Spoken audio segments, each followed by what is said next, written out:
Given rising mortgage rates that spiked to their highest levels since the 2008 housing crisis and fears of a recession, the real estate market has been preparing for a slowdown.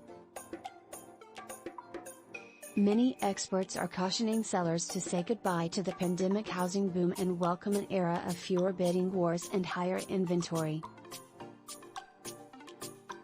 That said, national home prices are expected to increase 4.3% between June 2022 and June 2023, according to CoreLogic CLGX. Still, some areas across the country remain particularly vulnerable to falling home prices.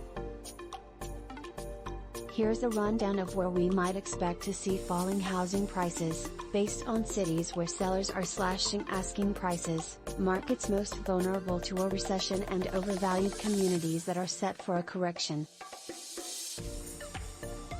Many sellers have slashed their asking prices in recent months.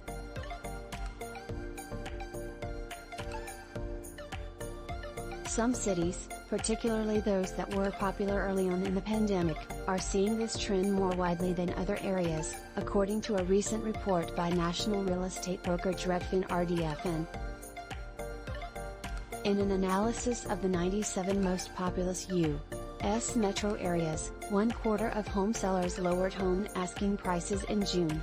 Some of the hidden gem cities that experienced an influx of new residents during the pandemic are now cooling the fastest. Boise, Idaho, for example, touted as the most overvalued housing market in America, where prices spiked as much as 80% last year, is seeing a decline.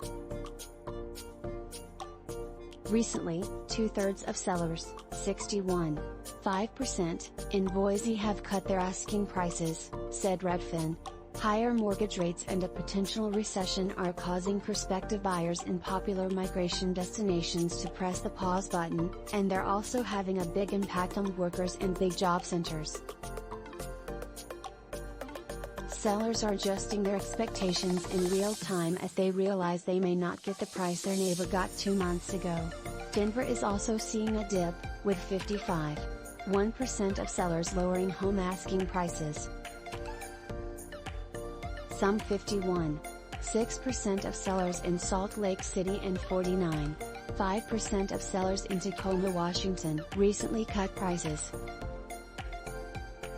Other metro areas that are following this trend include Grand Rapids, Michigan, 49.3%, Sacramento, 48.7%, Seattle, 46.3%, Portland, Oregon, 45.7%, Tampa, Florida, 44.5%, and Indianapolis, 44.1%. My advice to prospective sellers is to list their home slightly lower than they think they should end. In a separate survey, Redfin looked at cities where residents have high debt compared to income and where home equity remains vulnerable as a result of this. In these areas, homeowners are more likely to foreclose or sell at a loss. Riverside, California, topped the list of cities most vulnerable to a recession.